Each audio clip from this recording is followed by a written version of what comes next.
My husband used to insult me every day. He said I was pathetic, broke, and not contributing enough to our household. He mocked my job in front of his friends and family. He made me feel like I was worthless because I didn't earn as much as he did. But the day he lost his job, everything changed. He learned exactly who keeps this family standing. And what I had been hiding from him. It shattered everything he thought he knew about me. My name is Rachel Carter. I'm 31 years old, and I live in a quiet suburban neighborhood just outside of Phoenix, Arizona. From the outside, my life probably looks pretty normal. A modest 3-bedroom house with a small front yard. A husband who worked in sales. A golden retriever named Charlie. Sunday barbecues with neighbors. But inside that house, I was slowly being crushed under the weight of my husband's words. I work as a teacher's aide at Lincoln Elementary School. I've been there for 4 years. I love my job. I work with second graders, helping them with reading and math, tying their shoes, wiping their tears when they fall on the playground. It's not glamorous. It doesn't pay much. But it matters. At least it matters to me. My annual salary is $38,000. It's not a lot. I know that. But it's honest work and I'm good at it.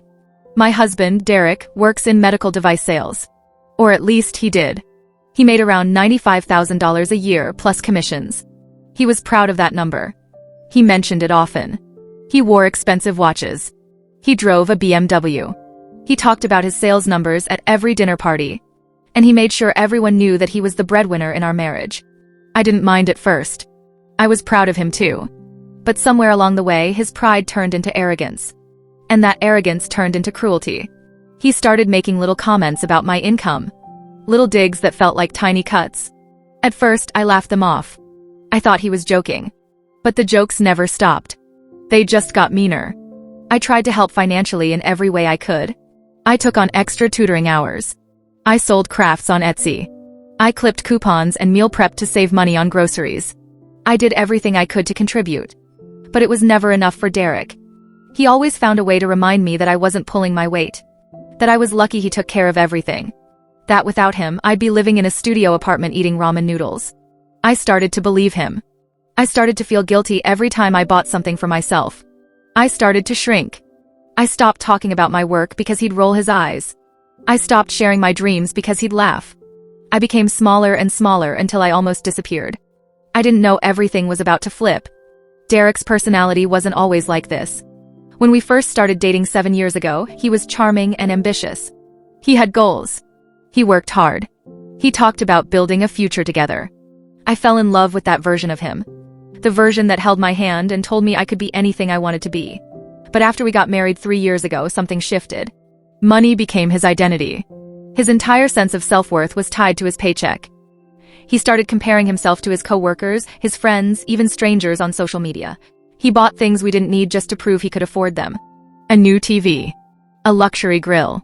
Designer sneakers. He needed everyone to know he was successful. And he needed me to know that I wasn't. He started calling my job cute. Like it was a hobby. Like I was playing school instead of actually working. When people asked what I did, he'd say, "Oh, Rachel works with kids. It's a little part-time thing." It wasn't part-time. I worked 40 hours a week. But he made it sound like I was volunteering at a daycare for fun. At family gatherings, he'd make jokes about my salary in front of his parents and siblings. Rachel's saving up for retirement. Should only take her about 300 years. Everyone would laugh. I'd force a smile and change the subject. His mother would pat my hand and say, "Well, at least you have Derek to take care of you." As if I were a child who needed managing. His friends were even worse. One night, we went out to dinner with his college buddies and their wives. The bill came and Derek grabbed it dramatically. "Don't worry, guys. I got this. Rachel can't exactly chip in." His friends laughed. One of them said, "Man, you're a saint." I sat there staring at my plate, my face burning with shame. I wanted to scream. I wanted to throw my drink in his face. But I didn't. I just sat there and took it. At home, the comments were constant. "You know, if you actually got a real job, we could afford a bigger house. I'm exhausted from carrying this family financially. You're lucky I don't expect you to contribute more." Every word felt like a slap. Every comment chipped away at my self-esteem. I started to believe I was the problem. That I was lazy. That I was a burden. But his arrogance wasn't the worst part. The worst part was the way he made me feel like I owed him. Like I should be grateful he married me despite my inadequate income. Like I should thank him every day for allowing me to live in a house he paid for. He'd remind me during arguments. Who pays the mortgage, Rachel? Who pays the car insurance? Who keeps the lights on? And I'd stand there silent because I didn't have an answer. Or at least I didn't think I did. The breaking point came on a Saturday night in late August. We were hosting a barbecue for Derek's coworkers. I spent all day cleaning the house, marinating chicken, making sides, setting up the backyard. I wanted everything to be perfect. Derek's boss was coming, and Derek had been talking about a possible promotion for weeks. He was stressed. I wanted to help. People started arriving around 6. Derek was in his element. He was charming, funny, confident. He showed off the grill he'd just bought. He talked about his latest sales win. Everyone congratulated him. I brought out the food and drinks, playing the perfect hostess. I smiled and laughed and made small talk. Then his coworker, Brad, asked me what I did for work. Before I could answer, Derek jumped in. Rachel works at an elementary school. She's basically a glorified babysitter. Everyone laughed. Brad's wife looked at me with pity. Oh, that's nice. Do you work full-time? I nodded. Yeah, 40 hours a week. Derek laughed again. 40 hours of coloring and snack time. Must be exhausting. More laughter. I felt my throat tighten. I excused myself and went inside. I locked myself in the bathroom and cried silently. I looked at myself in the mirror. My eyes were red. My hands were shaking. I asked myself why I stayed. Why I let him treat me like this. Why I allowed him to humiliate me in front of people over and over again. I didn't have an answer. Or maybe I was just too afraid to admit the truth. That I didn't think I deserved better. That I thought this was normal. That I believed his version of me more than my own. I washed my face, reapplied my makeup, and went back outside. I smiled. I served dessert. I pretended everything was fine. But something inside me had shifted. I didn't defend myself that night. But life did. About 2 weeks after that barbecue, I started noticing changes in Derek's behavior. Subtle things at first. He seemed distracted. He'd stare at his phone for long periods without saying anything. He started coming home earlier than usual, which was strange because he always stayed late to schmooze with clients. He'd pour himself a drink as soon as he walked in the door. Sometimes 2. Sometimes 3. I asked him if everything was okay. He snapped at me. I'm fine, Rachel. Why are you always in my business? I backed off. I figured he was stressed about the promotion he'd been chasing. Or maybe he was having issues with a client. I didn't push. But then I noticed he wasn't talking about work anymore. Normally, Derek couldn't shut up about his sales numbers, his commissions, his wins. But suddenly, he was silent. When I'd ask about his day, he'd give me one-word answers. Fine. Busy. Tired. He stopped going out with his coworkers after work. He stopped checking his work email obsessively at the dinner table. He just seemed off. One night, I heard him on the phone in the garage. He was talking in a low, tense voice. I couldn't make out everything, but I heard bits and pieces. I know. I'm working on it. Just give me some time. When he came back inside, I asked who he was talking to. He said it was a client. I didn't believe him, but I didn't press. A few days later, I noticed he was leaving the house at the same time every morning, but he was coming home by noon. One day, I was off work for a teacher planning day, and I saw his car pull into the driveway at 11:30. He walked in, saw me, and froze. Why are you home? I asked. He fumbled for an answer. Slow day. Decided to work from home. But he didn't go to his office. He just sat on the couch and watched TV. Something was very wrong. And I was starting to piece it together. He started snapping at me more frequently. Little things would set him off.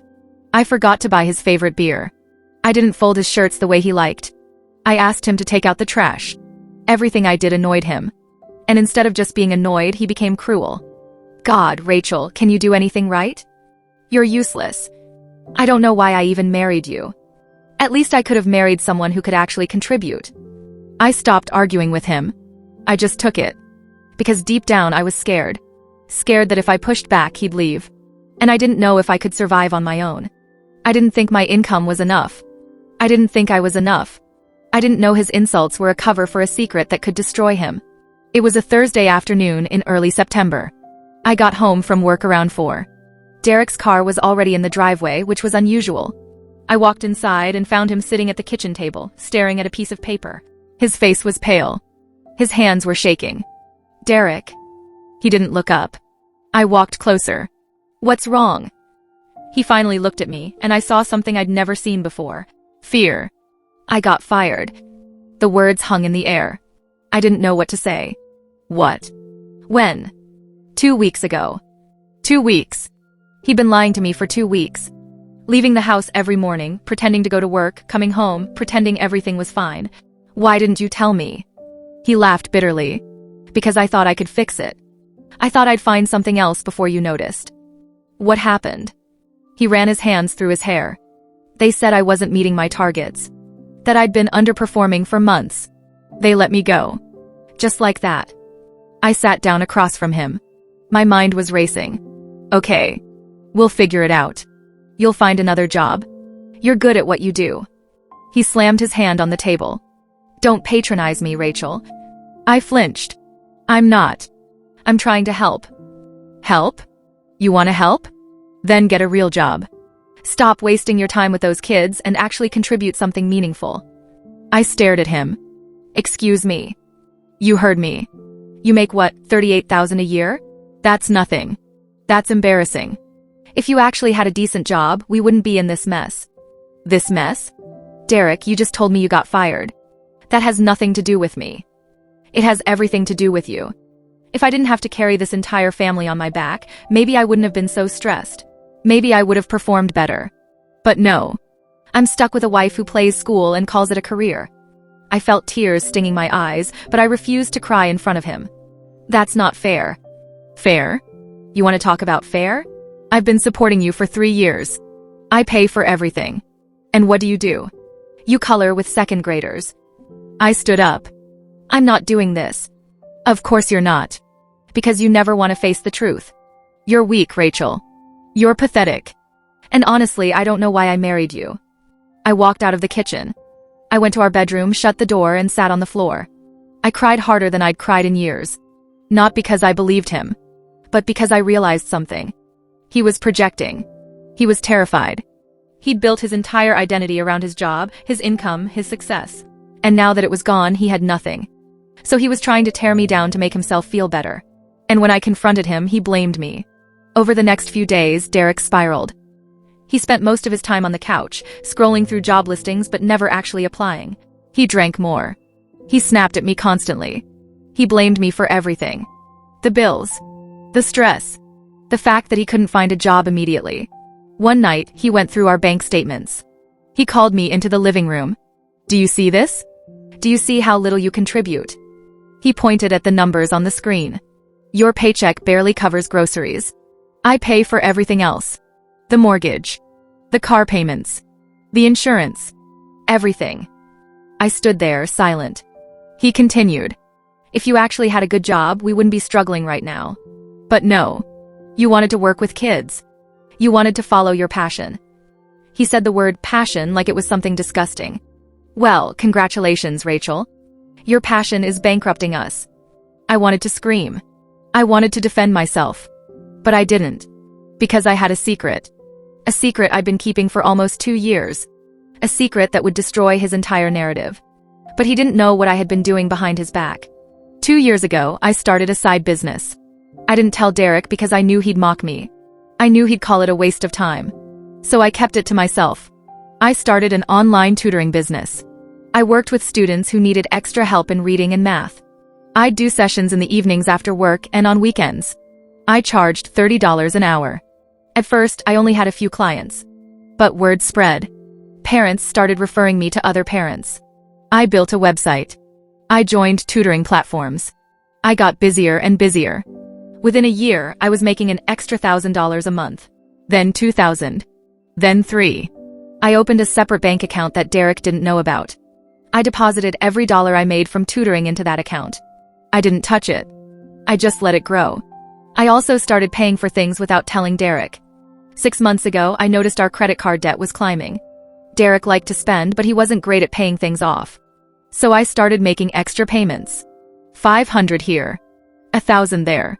I paid off 2 of our credit cards completely. Derek never noticed. He just assumed they were on autopay. I also started covering some of our household expenses. Groceries. Utilities. Our internet bill. I'd pay them from my tutoring account and let Derek think he was still paying for everything. I did it because I didn't want to fight. I didn't want him to know I was succeeding at something he didn't take seriously. By the time Derek lost his job, I had $43,000 saved in that account. Almost as much as my annual salary from teaching. And I'd been quietly keeping our household afloat for months. But he had no idea. He thought I was broke. He thought I was pathetic. He thought I contributed nothing. And I was about to show him exactly how wrong he was. It was a Sunday morning, about 3 weeks after Derek got fired.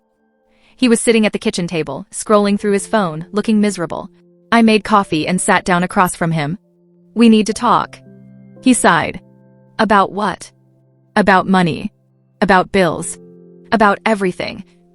"Rachel, I don't want to hear another lecture about budgeting. This isn't a lecture. This is the truth." He looked up. "What truth?" I pulled out my phone and opened my banking app. I turned the screen toward him. "This is my tutoring account." He squinted at the screen. His eyes widened. "What is this?"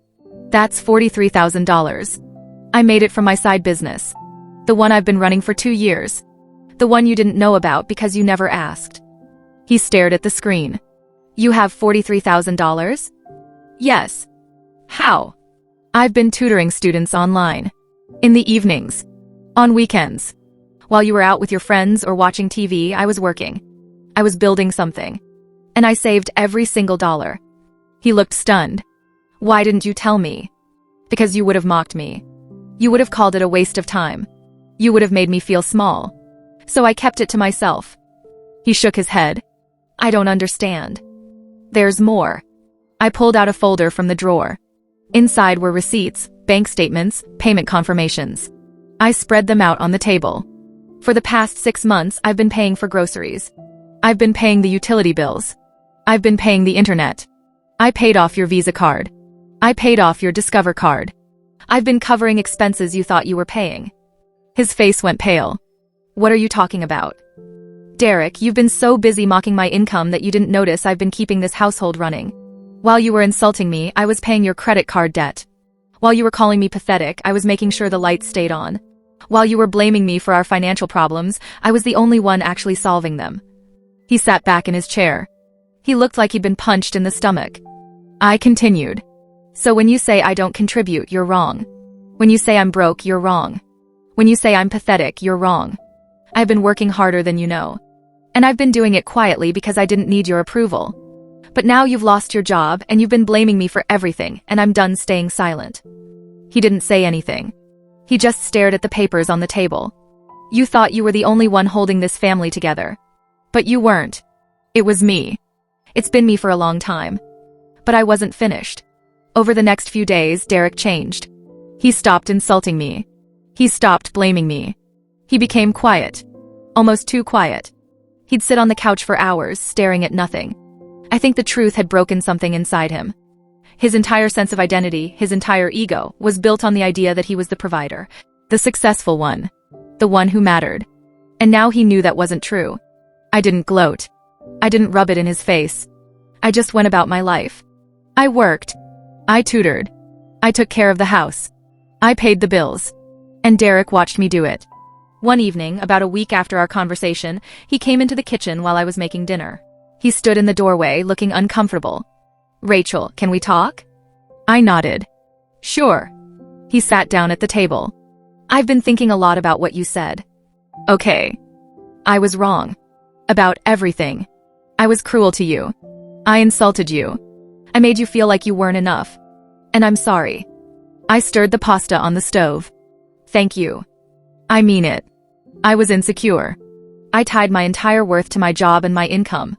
And when I lost that, I didn't know who I was anymore. So I took it out on you.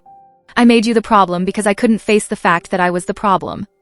I turned to look at him. His eyes were red. He looked exhausted. "I'm not asking you to forgive me right away," he continued. "I know I don't deserve that. But I want to change. I want to do better. I want to be the man you thought you married." I sat down across from him.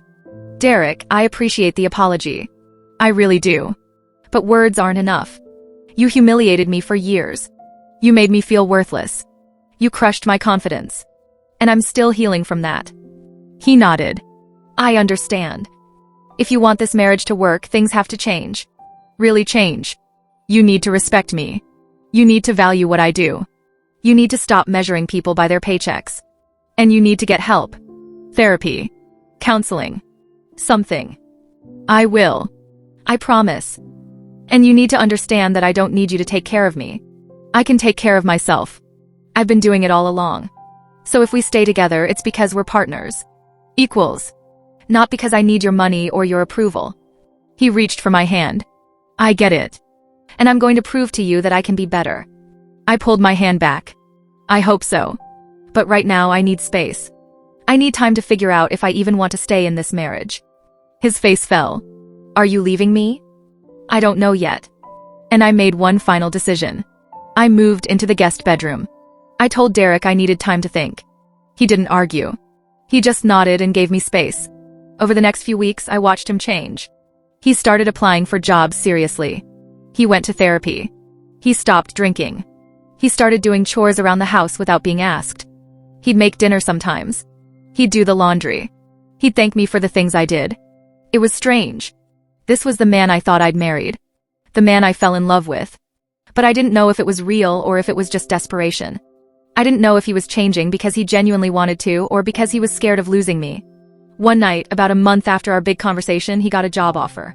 A sales position at a different medical device company. The salary was lower than his old job, but it was steady. He came home and told me the news. I congratulated him. He looked relieved. But he didn't celebrate. He didn't brag. He just said, "It's a start." I appreciated that. A few days later, he sat me down. "Rachel, I know you're still deciding what you want. But I need you to know something. I'm not going back to who I was. I'm not going to insult you or belittle you or make you feel small. I'm going to spend the rest of my life proving to you that you matter. That your work matters. That you matter more to me than money or status or ego." I looked at him. I wanted to believe him. But trust isn't rebuilt overnight. "I need more time," I said. He nodded. "Take all the time you need." It's been 4 months since Derek lost his job. We're still living in the same house, but we're taking things slow. I'm still in the guest bedroom. We're both in therapy, individually and together. It's hard. Some days are better than others. Some days I think we can make it work. Other days I'm not sure. But I've learned something important. I don't need Derek to validate me. I don't need his approval or his praise or his acknowledgement. I know my worth. I know what I bring to the table. I know I'm strong, capable, and resilient. For years, I let him make me feel small. I let his insults chip away at my confidence. I believed his version of me more than my own. But not anymore. I built a business while he mocked me. I saved money while he spent it. I kept our family afloat while he tore me down. And I did it all without his help or his permission. That's power. That's strength. And no one can take that away from me. Derek is trying. He really is. But I'm not staying with him out of fear or dependency. If I stay, it's because I choose to. Because he earns my trust back. Because he becomes a true partner. And if he doesn't, I'll be fine. Because I've always been fine. I just didn't realize it until now. Sometimes life humbles the wrong person so the right person can finally rise. For years, Derek thought he was the strong one. The provider. The one who mattered. But the truth is, I was holding everything together all along. I was the backbone of our family. I was the safety net. I was the one who kept us standing. And now, finally, I see that. I see my value. I see my strength. And I will never let anyone, not even my husband, make me feel worthless again.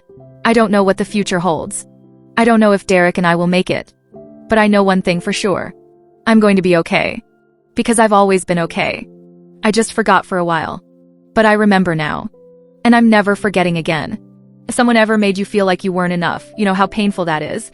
You know what it's like to be insulted, belittled, and made to feel small.